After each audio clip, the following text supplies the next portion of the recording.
que es importante la unidad. La unidad es importantísima. El cínico y corrupto PRIAN y sus voceros de la comentocracia se han empeñado tramposamente a quitarle a Morena y a partidos aliados de la Cuarta Transformación a algunos diputados que obtuvo con el voto del pueblo y que con la ley vigente le corresponden a su votación y triunfos obtenidos en la pasada elección presidencial, que además también gracias al pueblo ganó contundentemente nuestra querida Claudia Sheinbaum. Particularmente los cínicos del PRIAN han puesto énfasis en el apañamiento de legisladores de representación proporcional o plurinominales con una campaña en medios y en tribunales alegando supuesta sobrerepresentación de la 4T. Sin embargo, para bilis del prianismo y sus acólitos, el Tribunal Electoral del Poder Judicial de la Federación ya bateó al PRI, que alegaba que el INE tenía que revisar el mecanismo de asignación proporcional de legisladores. Sin embargo, hay todavía sectores reaccionarios que no asimilan su derrota y que no quieren darse por vencidos y cínicamente alegan supuestos agravios a la Constitución y otras absurdidades. En este video explicamos además con datos numéricos basados en los cómputos distritales del INE que incluso la ley vigente para el cálculo del número total de diputados y senadores en el Congreso que agregan a los de representación proporcional o plurinominales, termina perjudicando en esta elección particular a Morena y a partidos aliados de la coalición de la 4T, y al revés, termina beneficiando más al PRIAN en términos de representatividad. Estos corruptos, cínicos e insaciables prianistas han buscado con argucias legaloides quitarle legisladores a la 4T dados por el pueblo, pues han estado pretendiendo ganar en el escritorio lo que no pudieron ganar en las urnas. Por ejemplo, el PRIAN y algunos de sus voceros en los medios andan vociferando el llamado de que supuestamente quedaría una sobrerepresentación de la 4T en el Congreso,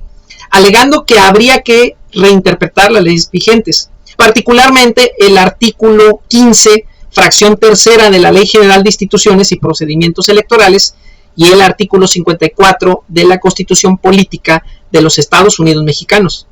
fracciones cuarta y quinta, en el cual se dice de que ninguno de los partidos políticos podrán tener más de 300 diputados y que además podrán tener una cantidad que exceda en 8 puntos su porcentaje de votación nacional emitida, que es la que descuenta de la total los votos nulos, candidatos no registrados e independientes, y la de partidos políticos de menos del 3% de la votación válida emitida.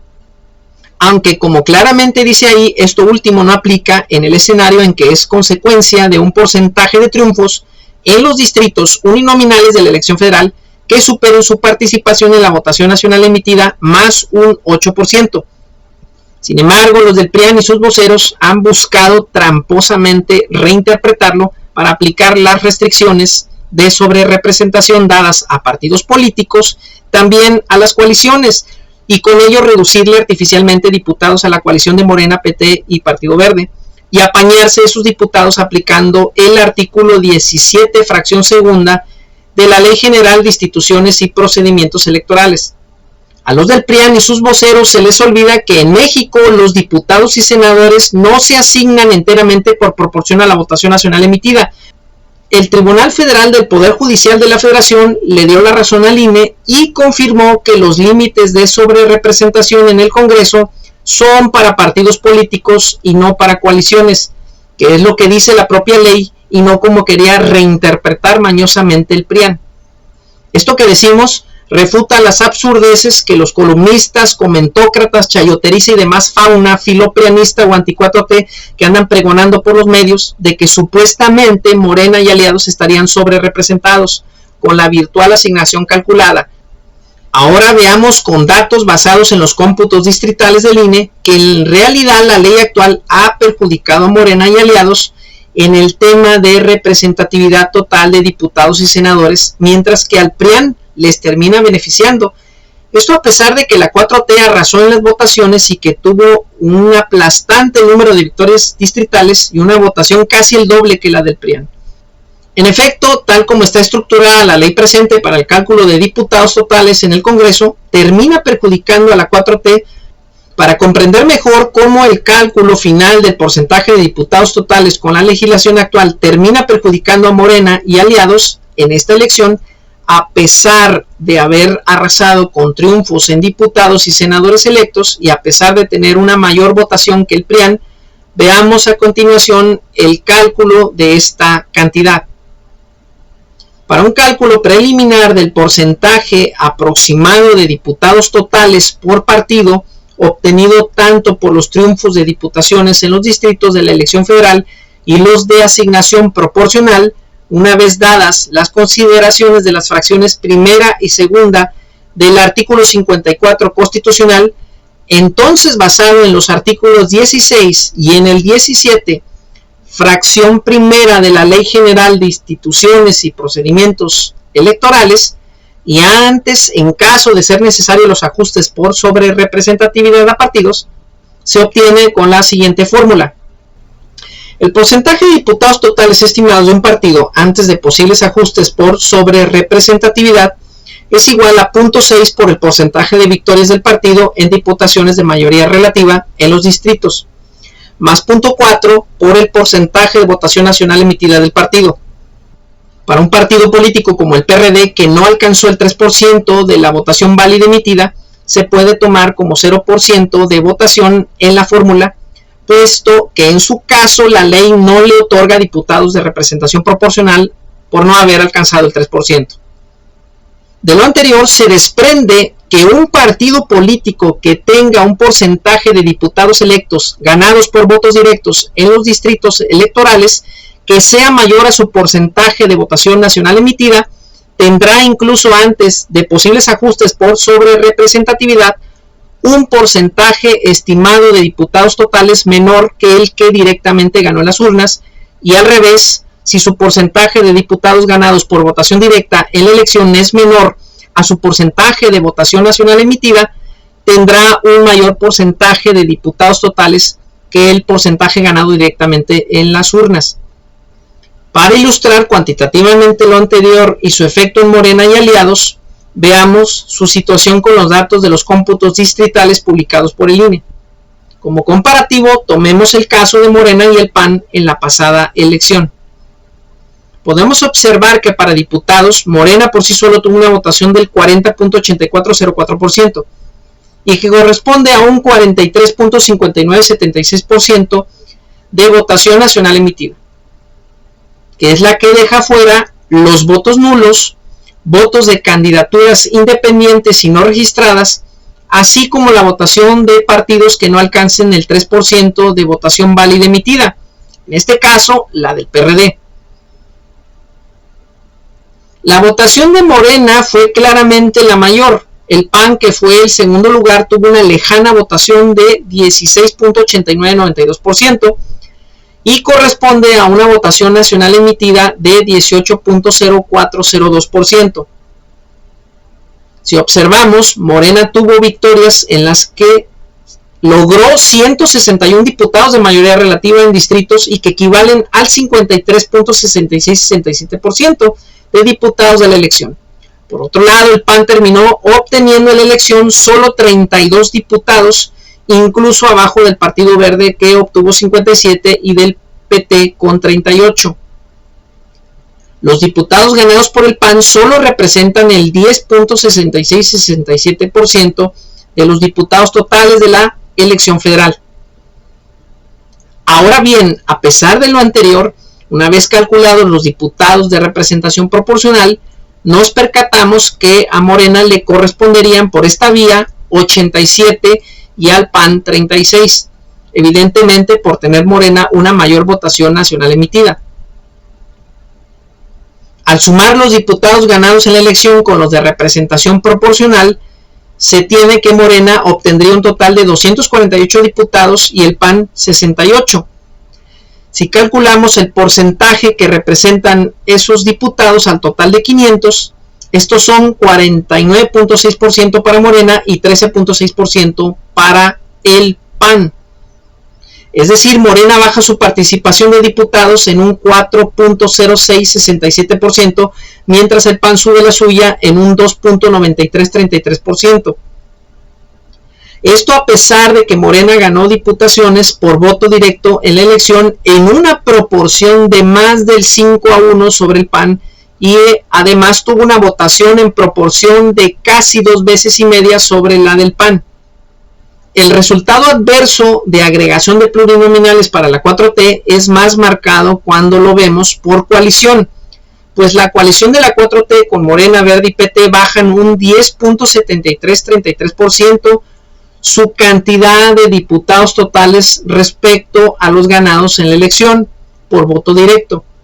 mientras la coalición del PRIAN y PRD suben en un 6.4% sus diputados. Esto es así a pesar de que la coalición 4T obtuvo un porcentaje de votación del 54.7115%, que es un 58.4053% de votación nacional emitida, y es casi el doble que la del PRIAN-PRD. Con un porcentaje de victorias o de diputados ganados por voto directo de la coalición 4T de 85.3333%, mientras la coalición del PRIAN y PRD tuvo votación del 30.4757%, que representa el 29.9309% de votación nacional emitida, y solo el 14% de diputados ganados en la elección. Es entonces claro que el PRIAN mejora su posición cuando se agregan los plurinominales, a pesar de que Morena y aliados 4T ganaron de manera contundente tanto las victorias de diputaciones como en los porcentajes de votación captada. Además, se observa claramente de que ninguno de los partidos viola la representatividad de más de 300 diputados o de tener más del 8% de diputados totales encima de su votación nacional emitida, tal como la ley actual lo exige. Es decir, Morena y aliados no están legalmente sobrerepresentados. Por otro lado, con los senadores asignados, vemos a continuación con datos que la ley actual termina perjudicando de manera más clara a Morena en particular y a la coalición 4T en su conjunto, y beneficia de manera más marcada al PRIAN, pues con el sistema de asignación electoral actual, los perdedores de la elección de senadurías reciben un senador de primera minoría por entidad al terminar en segundo lugar, y aparte reciben senadores plurinominales de asignación proporcional. Para calcular el número aproximado de senadores de los partidos políticos que cumplan con las disposiciones de la ley electoral, se tiene que el porcentaje de senadores totales estimado para un partido político está dado por la siguiente fórmula. El porcentaje de senadores totales estimados para un partido es igual a 0.5 multiplicado por el porcentaje de victorias en la elección de senadurías de mayoría relativa, más 0.25 por el porcentaje de senadurías obtenidas de primera minoría, más 0.25 por el porcentaje de la votación nacional emitida del partido, en donde los senadores de mayoría relativa corresponden a los elegidos por votación directa en las elecciones. Se obtienen 2 senadores por entidad ganada. Los senadores de primera minoría se dan de los partidos que quedaron en segundo lugar de cada entidad y se asigna un senador respectivo. Finalmente, se agregan los senadores plurinominales que le corresponden a un partido según su porcentaje de votación nacional emitida, si tiene al menos el 3% de votación válida emitida. En este caso se observa que Morena es quien obtuvo un 40.8057% de votación y que es 43.5492% de votación nacional emitida, que es la más alta, y ganó la elección de 44 senadores que representan el 68.75% de senadores que hubo en la votación. Sin embargo, finalmente termina solo teniendo un 46.875 de senadores en total cuando se agregan los de primera minoría y los plurinominales. Es decir, con la ley actual pierde un 21.875% de representatividad de senadores, mientras el PAN, quien solo ganó la elección de 4 senadores, o sea, un 6.25% de los mismos, y que solo tuvo una votación de 16.8448%, que corresponden a 17.9774% de votación nacional emitida, termina teniendo una representatividad de senadores del 17.1875%. O sea, el derrotado PAN con la ley vigente tiene un incremento de 10.9375% de representatividad en senadores. Morena pasó de 44 senadores en victorias por senadurías en la votación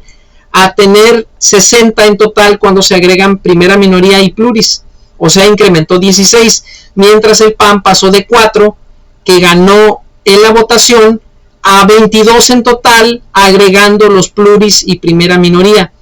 o sea, incrementó 18 senadores. Por lo tanto, a pesar de que Morena ganó en las urnas en una proporción de 11-1 de victoria sobre el PAN, y aunque su votación nacional emitida fue casi el doble más media veces que la del PAN, con el sistema actual el PAN terminó incrementando más senadores que Morena. Cuando lo enfocamos por coaliciones, vemos que la magnitud de la afectación con la ley vigente para los partidos de la 4T es de una pérdida de representatividad del 28.9063% respecto a sus victorias en las urnas, mientras que la coalición del PRIAN aumenta la suya alrededor del 25.7813%. Esto a pesar de que la coalición 4T ganó las votaciones de senadurías en 30 entidades federativas, o sea, ganó el 93.75% de senadores y concentró para su causa la mayor votación nacional emitida del 58.7966%. Mientras la coalición del PRIAN-PRD solo ganó 2 entidades federativas, o sea, el 6.25% de senadores, y solo obtuvo una votación nacional emitida del 29.5922%. Por lo tanto, a pesar de que la coalición 4T obtuvo victorias en proporción de 15-1 sobre el PRIAN-PRD y la 4T tuvo una votación casi el doble que la del PRIAN-PRD, resulta que al incorporar senadores de primera minoría y plurinominales, su representatividad final de senadores se redujo el 28.9063%. Mientras el PRIAN-PRD aumentó la suya en 25.7813%. Es decir, que la ley actual termina perjudicando bastante a Morena y partidos aliados de la 4T y beneficia grandemente al PRIAN, a tal grado que a pesar de su aplastante victoria, la 4T se quedaría con 83 senadores y le faltarían algunos para mayoría calificada, 2 posiblemente o 3. Naturalmente, hasta agosto se sabrá los resultados oficiales y pueden variar algo respecto a lo presentado aquí, el número de legisladores asignados, una vez se hayan revisado las impugnaciones. A pesar de que la ley vigente le perjudica significativamente en esta elección en representatividad total, el respaldo del pueblo fue tan grande que Claudia Sheinbaum tendrá una herramienta importante en el Congreso para continuar con la transformación iniciada por nuestro presidente Andrés Manuel López Obrador. Amor y paz.